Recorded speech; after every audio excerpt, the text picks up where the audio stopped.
Slovenska mitologija, pod kojom podrazumevamo sveukupnost mitoloških predstava drevnih Slovena, praslovena, od pradavnine do vremena njihovog kulturnog i jezičkog jedinstva, odnosno do kraja prvog milenijuma naše ere, iako fragmentarno očuvana svedoči o razvijenosti starog slovenskog panteona i verovanja.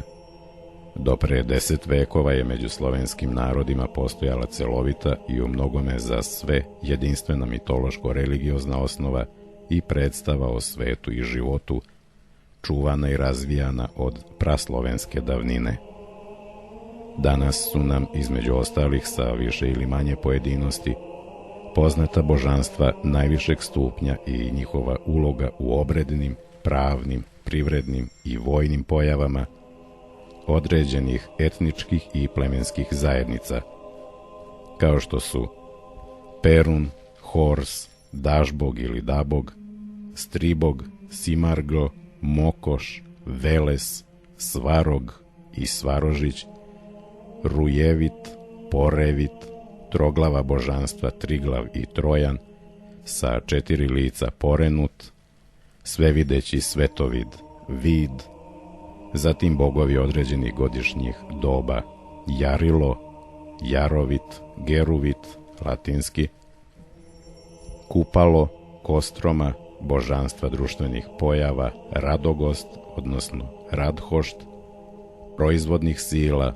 prirode, Pripegala, mladalačke razdraganosti Lada, Ljeljo, pretka zaštitnika Čur, kao i božanstva niže ravni, Sudbine i Kobi, Sud, Usud, Dolja, Liho, Istine i laži, Pravda, Krivda, bolesti i smrti, Nav, Morena, rađanja i života, Rod, Živa, groznice i uzrujanosti, Lihoradki, ovaploćenja smrti, Mari, Mora, rodoslovni heroji, Kilj, Šćek, Horiv i mitski preci, Čeh, Leh, Krak, zatim mitološka bića, Div, čudovišta zmijolike prirode, ličnosti iz predanja i priča, Baba Jaga, Baš Čelik,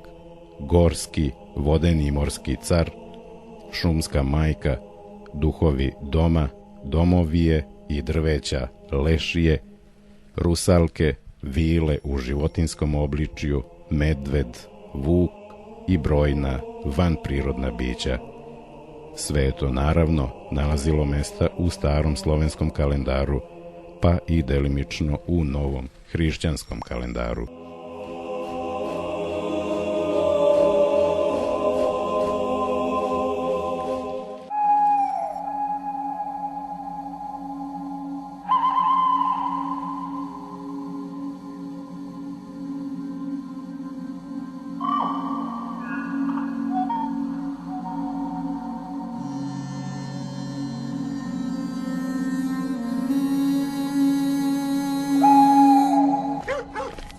Obrezanje Hristovo se u narodnoj masi malo pominje, nego se toga dana praznuje srpska Nova godina.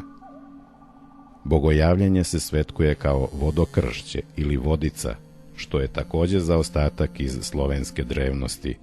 Sretenje kao sretanje zime i leta. Todorova subota kao dan mitskih konjanika Todoraca. Lazareva subota kao vrbica. Vaznesenje kao Spasovdan, sa svim jasnim otiscima svetkovine starog božanstva Perunova, kao što se oni razaznaju i u praznovanju Ilindana. Sveti Vlasije je dobio atribute Velesa, boga stoke, a Sveti Đorđe prolećnog Jarila. Rođenje Svetog Jovana preteče se živopisno slavilo kao Ivanjdan uz očuvane ostatke letnjeg slovenskog praznika Ivana Kupala.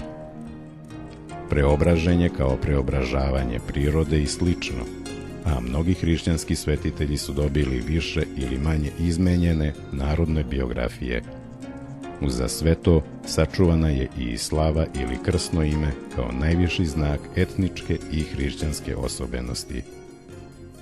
Period od 92 dana između Svetog Mate i Svetog Vlasija simbolizirao je setvu i bujanje zrna u zemlji, pa najzad njegovo nicanje i vaskrsenje. Iznad svega, taj period simbolizovao je narodnu obnovu, a u tom periodu su bile i najveće srpske slave. To je bio period vrhovnog srpskog boga sa zimskom kratkodnevicom kao stožernom tačkom.